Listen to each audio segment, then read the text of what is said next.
So how do you patch 30-year-old carpet and make it look somewhat presentable? What's good, everybody? It's Michael Alder here from CarpetExpertBlueprint.com, and in this video I am currently blending in the final product of probably one of the ugliest patches we've ever done, and this is legit like 20 to 30-year-old carpet. So here's the starting point here.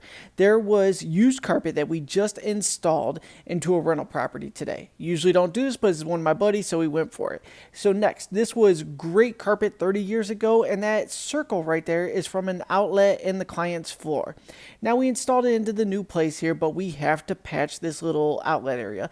And that's why in my other videos, when I talk about when you're installing used carpet, you charge double your regular rate because you run into a bunch of little stupid things like this that kill your timeline.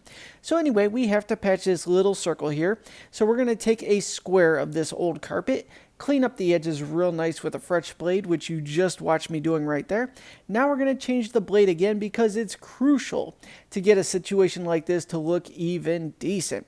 So next, I'm going to line it up over top. I'm going to go ahead and trace one side. The blade is nice and fresh, so I get a clean cut. Now I'm going to trace across the top, run the blade along that there. And then we're going to go ahead and move that and cut this first two sections out. Now the reason I'm doing this is because if you just rough cut all four sides, it could tend to move along the way and you're going to get a gap or an overlap somewhere. And we want to avoid that as best as possible. So we do two sides.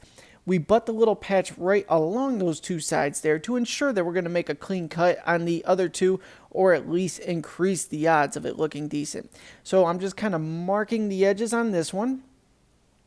Then we'll go down the other side there, and I think I just run the blade all the way down the other side. We're going to find out in a second. So first trace out the little marks I made in that one. Boom, boom. Now we got 3 of the 4 edges ready to rock. Make sure everything lines up again before we fully commit to cutting in the 4th side there. Good to go. Run the blade down each side. Boom, boom. We're going to go ahead and pull the patch out one last time. Going to go ahead and trace my blade there. Make sure I didn't miss any strings, any backing edges, because if you pull on it, it could get ugly. Now, just using a AC44 seam sealer, but you could use any contact adhesive or even Elmer's glue. If you're the DIY type, you could use a hot glue gun. Pretty much anything with adhesive is going to work for you on this one. But I'm going to zigzag a bunch across the pad to keep it from moving, and you could also put like a paper bag under that to keep it up off the pad and have all the backing stick to it. But hey, we like to just slop and pop. So we're going to go ahead and glue it right to the pad, and I'm putting a bead right along the perimeter of it there as well. So that way the edges will seal together and prevent any fraying. Now the one cool thing about this scenario is there's actually an entertainment stand going directly on top of this, so nobody's ever going to see it anyway. But in the cases where you have a pet that chews up a spot in the middle of the room, you want to go ahead and follow the lead on this so you can go ahead and patch that in efficiently and have it look great so you don't have to replace your carpet right away. But slowly but surely, working my way all the way around with that sealer there, boom, we're good to go. I'm going to take the patch.